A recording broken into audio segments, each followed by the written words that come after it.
Hello दोस्तों, सामान्य अध्ययन के मेरे इस चैनल बीसी लर्निंग में आपका स्वागत है। दोस्तों, प्रस्तुत वीडियो में भारतीय संविधान पर मैं अपनी अगली प्रस्तुति आपके समक्ष प्रस्तुत करने जा रहा हूं। इस वीडियो में हम लोग भारतीय संविधान के आपात उपबंधों पर विशद चर्चा करेंगे, जो प्रारंभिक एवं मुख्य दोनों ही परीक्षाओं के दृष्टिकोण से काफ़ी उपयोगी अध्ययन सामग्री है। तो आइए इसे देखते हैं।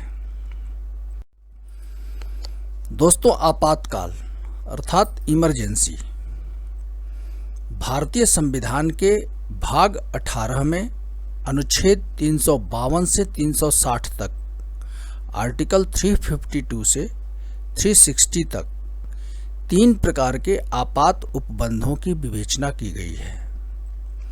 आपात का प्रावधान जो है वो जर्मनी के संविधान से लिया गया है।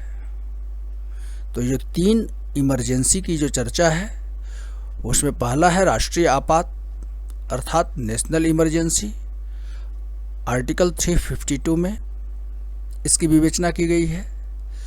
दूसरा है राज्यों में संवैधानिक तंत्र की विफलता, failure of constitutional machinery in states, इसकी चर्चा अनुच्छेद 356 में की गई है। और तीसरा है वित्तीय आपात अर्थात फाइनेंशियल इमरजेंसी, इसकी चर्चा अनुच्छेद 360 आर्टिकल 360 में की गई है। तो आइए इन्हें देखते हैं। सबसे पहले हम लोग राष्ट्रीय आपात पर चर्चा करेंगे, नेशनल इमरजेंसी पर चर्चा करेंगे। तो संविधान के अनुच्छेद 352 के अनुसार युद्ध, बाह्य आक्रमण अथवा सशस्त्र विद्रोह के समाधान पर मंत्रिमंडल की लिखित अनुशंसा पर राष्ट्रपति संपूर्ण भारत में अथवा इसके किसी राज्य क्षेत्र में राष्ट्रीय आपात की उद्घोषणा कर सकता है। तो 3 परिस्थितियों पर राष्ट्रीय आपात की उद्घोषणा की जा सकती है। ये 3 आधार जो हैं या परिस्थितियां हैं, या तो युद्ध की स्थिति है, या बाह्य आक्रमण की स्थिति है, या फिर संभावना है, या फिर सशस्त्र विद्रोह की संभावना है, या सशस्त्र विद्रोह देश में हो गया है। तो इन 3 परिस्थितियों में राष्ट्रपति राष्ट्रीय आपात की उद्घोषणा कर सकता है। इस संदर्भ में दूसरा महत्वपूर्ण जो तथ्य है वह यह है कि 44वें संविधान संशोधन 1978 के द्वारा आंतरिक अशांति के स्थान पर सशस्त्र विद्रोह शब्द को जोड़ा गया था। पहले आंतरिक अशांति शब्द था सशस्त्र विद्रोह के जगह पर, लेकिन 44वें संविधान संशोधन 1978 के द्वारा इस आंतरिक अशांति के स्थान पर सशस्त्र विद्रोह जोड़ दिया गया था। अन्य महत्वपूर्ण तथ्य क्या है कि 42वें संविधान संशोधन अधिनियम के द्वारा यह स्पष्ट किया गया कि राष्ट्रपति, यह जोड़ा गया या यूँ कहें कि राष्ट्रपति संपूर्ण भारत में अथवा इसके किसी राज्य क्षेत्र में आपात की उद्घोषणा कर सकता है। 44वें संविधान संशोधन के द्वारा मंत्रिमंडल की लिखित अनुशंसा को जोड़ा गया था, अर्थात मंत्रिमंडल की लिखित अनुशंसा पर ही जो 3 परिस्थितियां हैं, युद्ध, बाह्य आक्रमण अथवा सशस्त्र विद्रोह, राष्ट्रपति आपात की उद्घोषणा करेगा। इस पर हम लोगों ने पहले चर्चा किया कि आपात का प्रावधान जर्मनी के संविधान से लिया गया है। आगे बढ़ते हैं। अब है कि आपात की उद्घोषणा की समाप्ति कैसे हो सकती है। तो दोस्तों, 3 परिस्थितियों में आपात की उद्घोषणा की समाप्ति हो सकती है। जो संविधान में प्रावधान है उसके अनुसार कि यह 1 माह से अधिक प्रवर्तन में नहीं रह सकेगी आपात की उद्घोषणा, यदि कंडीशन ये है कि संसद के दोनों सदनों, लोकसभा तथा राज्यसभा ने अलग अलग अपने विशेष बहुमत से पारित संकल्प द्वारा इसका अनुमोदन नहीं कर दिया है। अर्थात राष्ट्रपति जब आपात की उद्घोषणा करता है तो 1 माह के अंदर संसद के दोनों सदनों के द्वारा अलग अलग विशेष बहुमत से इसका अनुमोदन करना पड़ेगा उन्हें, तभी यह आपात की उद्घोषणा प्रवर्तन में रहेगी 1 माह से ज़्यादा। नहीं तो 1 माह के बाद यह स्वतः समाप्त हो जाएगी। और संसद यदि उपरोक्त रीति से अनुमोदित होने के बाद 6 माह तक यह प्रवर्तन में रह सकती है, और संसद प्रत्येक 6 महीने के अंतराल पर उपरोक्त रीति से पारित अपने संकल्प के द्वारा अनिश्चित काल तक इसे बढ़ा सकती है। तो इसकी कोई समय सीमा नहीं है, यह जब तक संसद चाहे तो 6-6 महीने के अंतराल पर अपने विशेष बहुमत से, दोनों सदन अलग अलग अपने विशेष बहुमत से यदि संकल्प पारित करते हैं तो इसे अनिश्चित काल तक बढ़ाया जा सकता है। लेकिन जैसे ही अगर संसद द्वारा इसका अनुमोदन नहीं होता है तो यह समाप्त हो जाती है। तो पहला कंडीशन यह है कि 1 महीना से अधिक अगर इसको उद्घोषणा को जारी रखना है तो संसद के दोनों सदनों द्वारा विशेष बहुमत से इसका पारित किया जाना अनिवार्य है। आगे बढ़ें। अब प्रश्न यह होता है कि यदि उद्घोषणा की तिथि से 30 दिन के अंदर लोकसभा का विघटन हो जाता है, अर्थात लोकसभा भंग हो जाती है, विघटित हो जाती है, तो राज्यसभा द्वारा विशेष बहुमत से इसका अनुमोदन किया जाना अनिवार्य है। और इसके बाद नवगठित लोकसभा, जो नई लोकसभा का गठन होगा, उसके प्रथम बैठक की तिथि से 30 दिनों तक यह प्रवर्तन में रहेगी।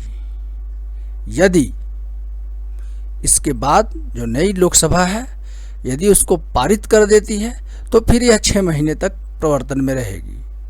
लेकिन 30 दिनों में लोकसभा के द्वारा और फिर से राज्यसभा के द्वारा इसका जब अनुमोदन होगा तभी यह आगे बढ़ेगी। पुनः यदि दोनों सदन अलग अलग विशेष बहुमत से इसका अनुमोदन कर देते हैं तो यह अगले 6 माह तक प्रवर्तन में रहेगी। अगर ऐसा नहीं होता है तो यह उद्घोषणा स्वतः समाप्त हो जाएगी। जो तीसरा कंडीशन है कि लोकसभा किसी भी समय संकल्प पारित करके इस उद्घोषणा को वापस लेने की सिफारिश राष्ट्रपति से कर सकती है और यह उद्घोषणा वापस हो जाती है, समाप्त हो जाती है। तो ये 3 शर्तों के आधार पर यह आपातकाल की उद्घोषणा आगे जारी रह सकती है या वह समाप्त हो सकती है। इस संदर्भ में एक महत्वपूर्ण तथ्य है कि आपात की उद्घोषणा पर संकल्प निकालने के लिए संसद की विशेष बैठक 1/2 सदस्यों के लिखित सूचना पर 1/10 14 दिनों के अंदर लोकसभा अध्यक्ष अथवा राष्ट्रपति द्वारा बुलाया जा सकता है। उस विशेष बैठक में इसका अनुमोदन करने के लिए, संकल्प पारित करने के लिए लोकसभा की विशेष बैठक, संसद या फिर राज्यसभा की विशेष बैठक बुलाई जा सकती है। आगे बढ़ें। अब आपातकाल की उद्घोषणा का प्रभाव क्या पड़ता है, यह काफी महत्वपूर्ण है, इसे आप ध्यान से देखें। तो सबसे पहले हम लोग कार्यपालिका शक्ति पर प्रभाव, इस विषय पर चर्चा करते हैं। तो आपात की उद्घोषणा होने पर राज्य सरकारें यद्यपि निलंबित नहीं होती हैं, राज्य सरकारों को बर्खास्त नहीं किया जाता है, लेकिन संघीय सरकार अर्थात भारत सरकार जो है किसी भी विषय पर राज्य सरकारों की कार्यपालिका को निर्देश दे सकती है, अर्थात राज्य की कार्यपालिका संघ के नियंत्रण में आ जाती है।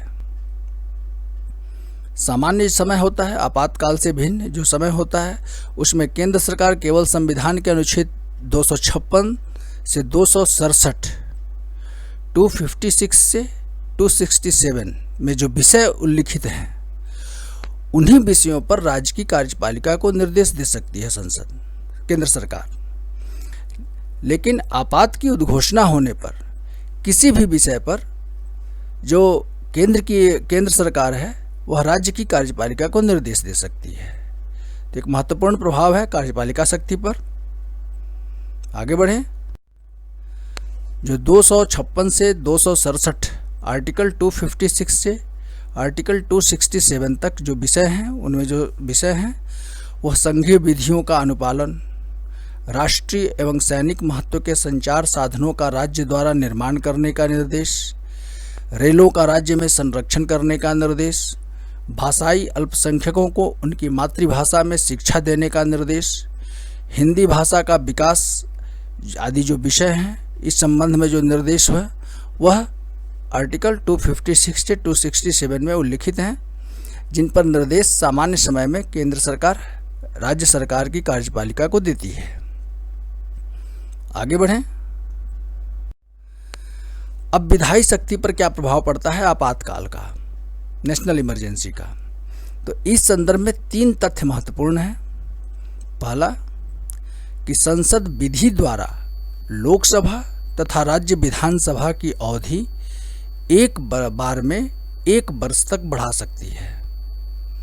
अगर राष्ट्रीय आपातकाल जारी है और किसी राज्य विधानसभा की अवधि समाप्त हो गई है, 5 साल पूरे हो गए हैं, या फिर जो है सो लोकसभा की अवधि जो है सो 5 वर्ष पूरी हो चुकी है, तो ऐसी स्थिति में संसद विधान बना करके, नियम बना करके उसे 1 वर्ष तक उसकी अवधि को बढ़ा सकती है।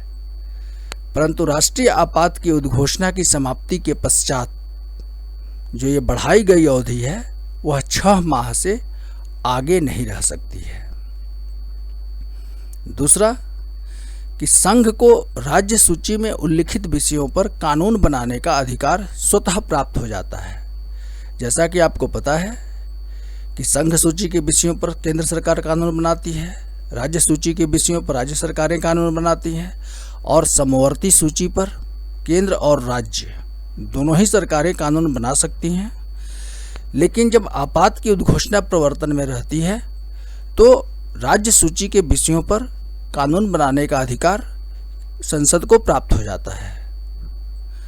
तीसरा कि राज्य सूची पर केंद्र द्वारा बनाई गई विधियों को क्रियान्वित करने के लिए संसद विधि द्वारा संघ की कार्यपालिका को यह दायित्व सौंप सकती है।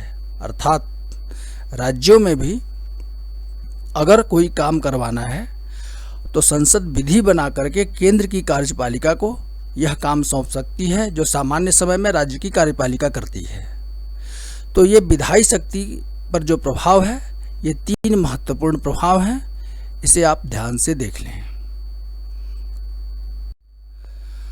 अब वित्तीय शक्ति पर प्रभाव। तो जब राष्ट्रीय आपात की उद्घोषणा प्रवर्तन में रहती है, इसके दौरान राष्ट्रपति संघ एवं राज्यों के मध्य वित्तीय संसाधनों के आवंटन से संबंधित संवैधानिक प्रावधानों को उपांतरित अथवा बदल सकता है, निलंबित भी कर सकता है और उसे बदल भी सकता है। लेकिन राष्ट्रपति के इस आदेश को संसद की मंजूरी प्राप्त होना अनिवार्य है।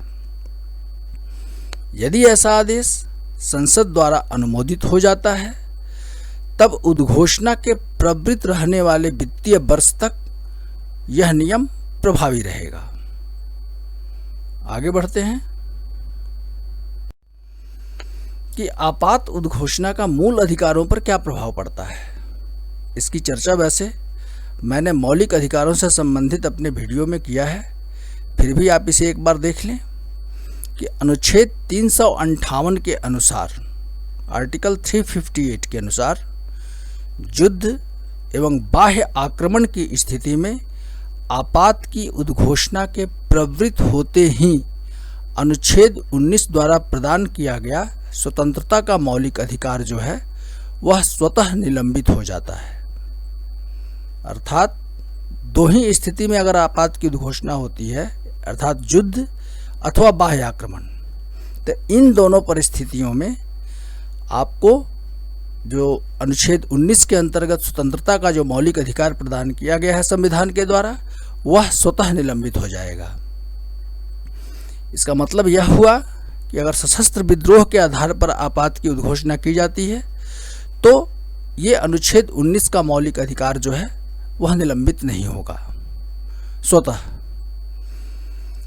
दूसरा कि संसद विधि के द्वारा, विधि बना करके, कानून बना करके अन्य मूल अधिकारों को भी उपांतरित कर सकती है, अर्थात निलंबित कर सकती है, सस्पेंड कर सकती है। तीसरा कि मूल अधिकारों को लागू करवाने के लिए न्यायालय में अभ्यावेदन करने अर्थात संवैधानिक उपचारों का अधिकार जो मिला हुआ है आर्टिकल 32 के तहत, उस अधिकार को भी राष्ट्रपति के आदेश के द्वारा निलंबित किया जा सकता है। यह बात अनुच्छेद 359 आर्टिकल 359 में यह बात कही गई है। चौथा, किसी भी स्थिति में अनुच्छेद 20 एवं 21 के जो मौलिक अधिकार हैं, जो दैहिक स्वतंत्रता का अधिकार है, वह निलंबित नहीं हो सकते हैं। तो आपात की उद्घोषणा का मौलिक अधिकारों पर पड़ने वाले इन प्रभावों को आप ध्यान से देख लें। आगे बढ़ें। अब स्वतंत्रता के समय से लेकर के अब तक अनुच्छेद 352 के अंतर्गत राष्ट्रीय आपात की उद्घोषणा अब तक 3 बार की गई है। पहला 26 अक्टूबर 1962 से 10 जनवरी 1968 तक पहली उद्घोषणा हुई थी। यह भारत चीन युद्ध के समय में किया गया था। दूसरा 3 दिसंबर 1971 से 25 जून 1975 तक भारत पाकिस्तान युद्ध के समय में इस आपात की उद्घोषणा की गई थी, दूसरी आपात की उद्घोषणा। और तीसरा 25 जून 1975 से 21 मार्च 1977 तक ये कांग्रेस की इंदिरा सरकार द्वारा आंतरिक अशांति के आधार पर की गई बहुचर्चित आपात की उद्घोषणा थी। इस पर काफ़ी वाद विवाद हुआ है। तो ये 3 बार जो है आपात की उद्घोषणा अब तक की गई है। आगे बढ़ें।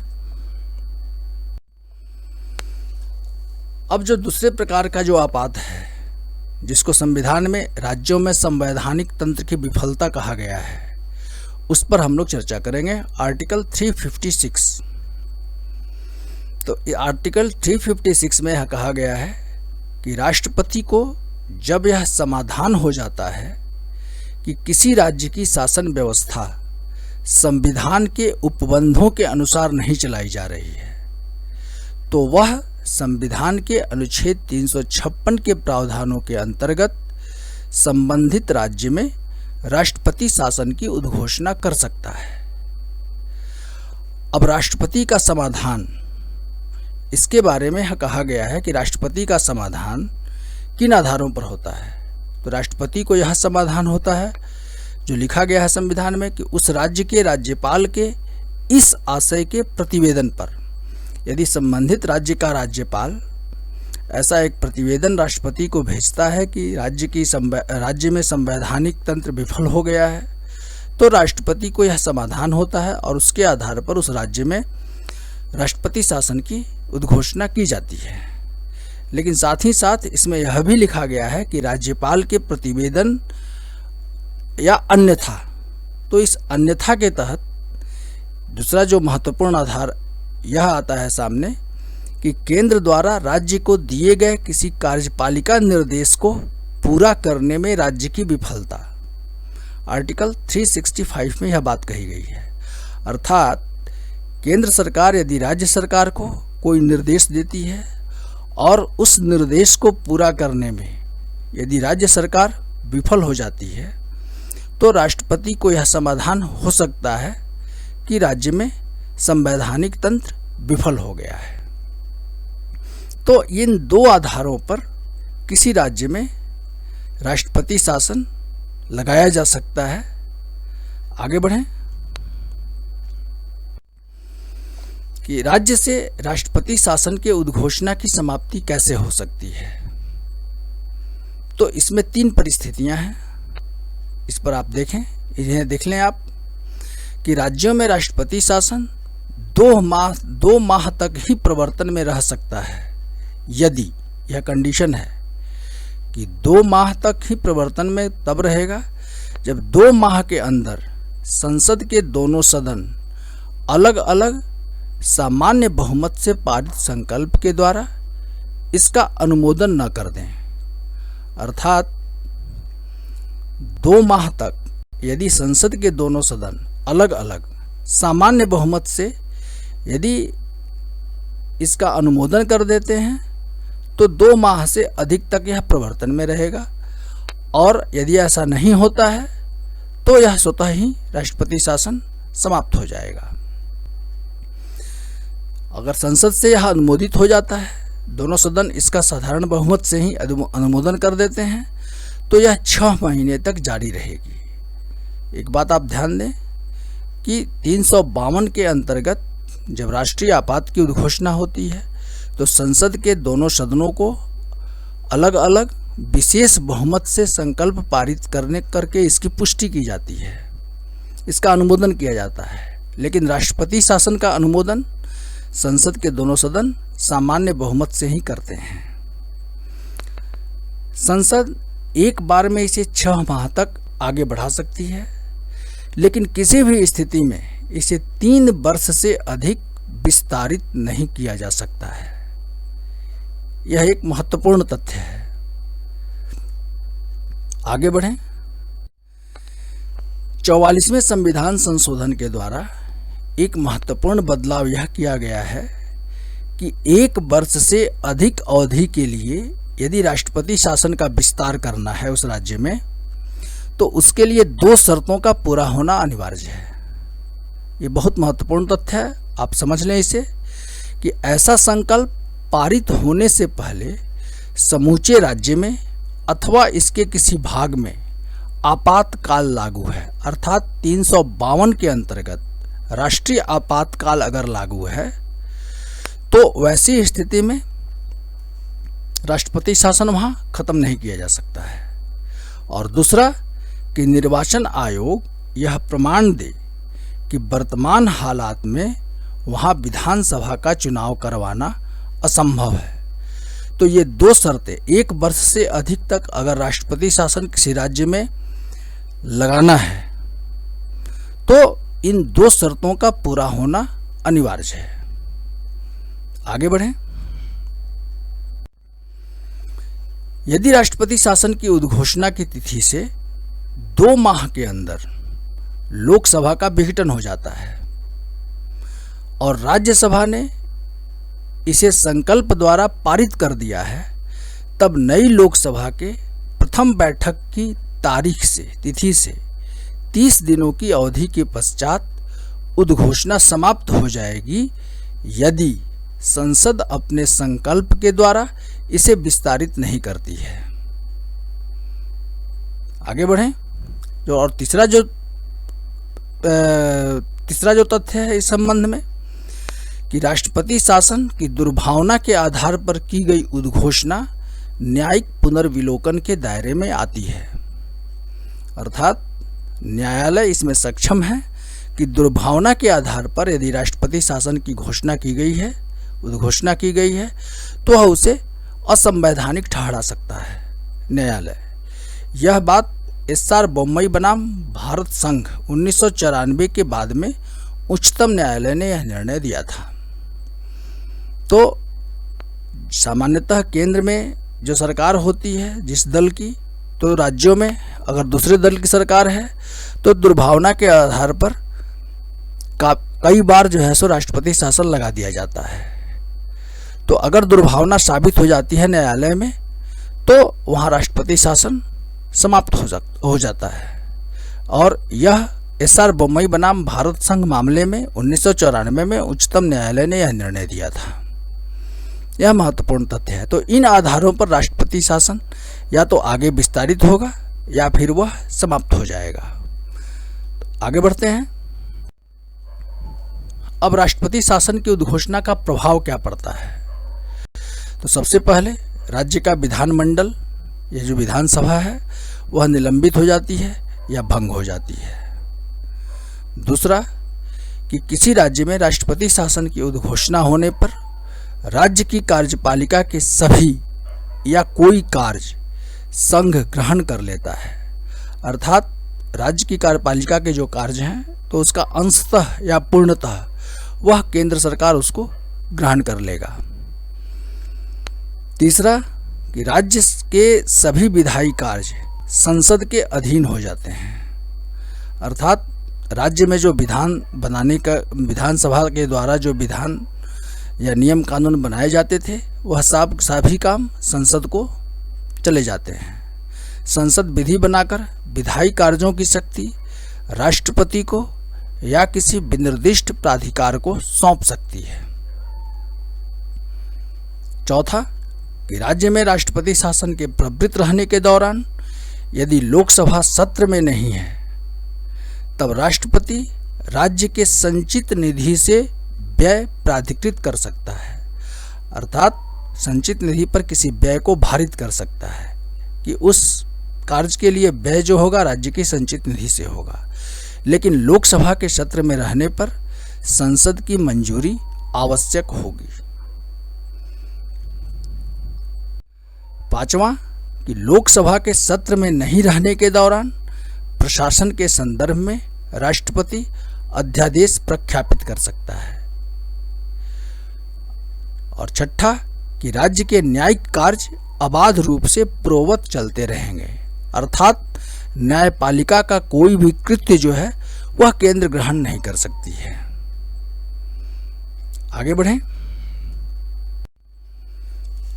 अब अनुच्छेद 352 के अधीन आपात की उद्घोषणा और अनुच्छेद 356 के अधीन राष्ट्रपति शासन की उद्घोषणा, इन दोनों में अंतर क्या है? अक्सर मुख्य परीक्षाओं में यह प्रश्न पूछा जाता है, तो इसे आप देख लें कि आपात की उद्घोषणा युद्ध, बाह्य आक्रमण और सशस्त्र विद्रोह की दशा में किया जाता है, जबकि राष्ट्रपति शासन किसी राज्य में संवैधानिक तंत्र की विफलता में लागू किया जाता है। दूसरा अंतर जो है दोनों में कि आपात की उद्घोषणा में राज्य संविधान या इसके किसी भाग का निलंबन नहीं होता है। राज्य की विधायिका एवं कार्यपालिका कार्य करती रहती है, परंतु केंद्र को राज्यों के लिए विधान बनाने एवं उसका प्रशासन करने की समवर्ती शक्ति प्राप्त हो जाती है, जबकि राष्ट्रपति शासन में राज्य की विधायिका निलंबित या भंग हो जाती है और कार्यपालिका के जो कार्य हैं अंशतः या पूर्णतः राष्ट्रपति द्वारा ग्रहण कर ली जाती है।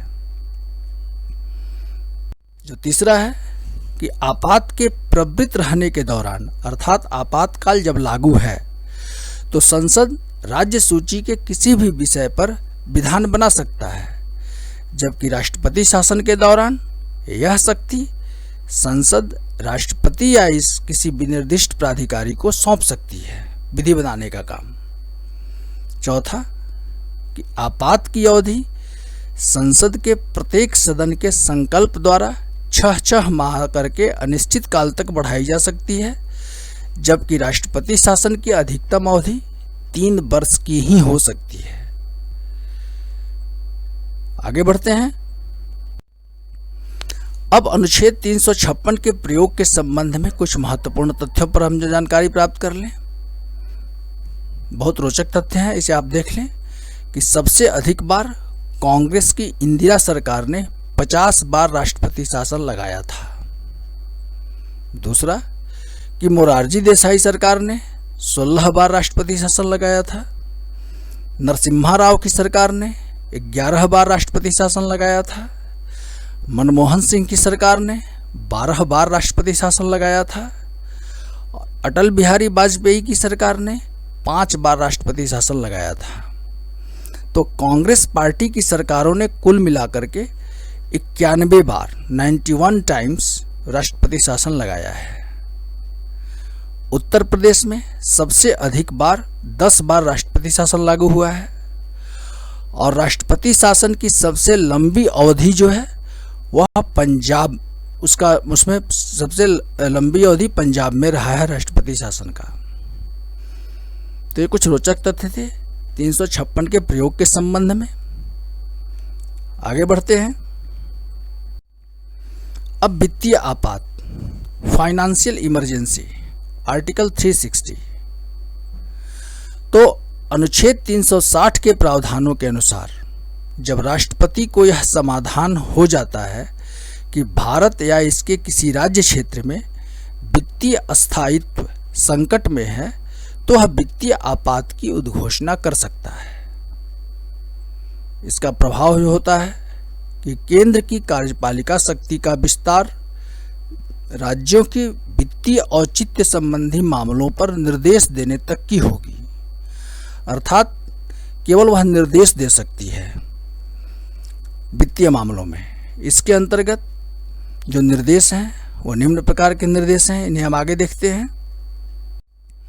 कि जैसे कि राज्य सेवा में संलग्न व्यक्तियों या इसके किसी विशेष वर्ग के वेतन में कटौती करने का निर्देश केंद्र सरकार दे सकती है राज्य सरकारों को। दूसरा, राज्य के धन विधेयकों को राज्य विधानमंडल की मंजूरी के बाद राष्ट्रपति के विचार के लिए आरक्षित रखा जा सकता है। तीसरा, कि संघ के कार्यपालिका सेवा में कार्यरत किसी या सभी व्यक्तियों जिनमें उच्चतम एवं उच्च न्यायालय के न्यायाधीश भी शामिल हैं कि वेतन एवं भत्तों में कटौती का निर्देश भी केंद्र सरकार दे सकती है राज्य सरकारों को।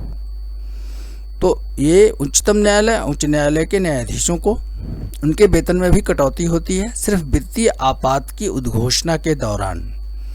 ये आप ध्यान से समझ लें। आगे बढ़ें। अब वित्तीय आपात के उद्घोषणा की समाप्ति कैसे होती है? तो यह उद्घोषणा 2 माह से अधिक प्रवर्तन में नहीं रह सकेगी यदि कंडीशन है 2 माह से अधिक इसको जारी रखने के लिए यह शर्त का पूरा होना जरूरी है कि संसद के दोनों सदनों लोकसभा तथा राज्यसभा ने अलग अलग अपने बहुमत से पारित संकल्प के द्वारा इसका अनुमोदन नहीं कर दिया है। यदि राज्यसभा और लोकसभा ने इस वित्तीय आपात की उद्घोषणा का अनुमोदन अगर नहीं किया है अपने बहुमत से पारित संकल्प के द्वारा, तो 2 माह के बाद यह स्वतः समाप्त हो जाएगी।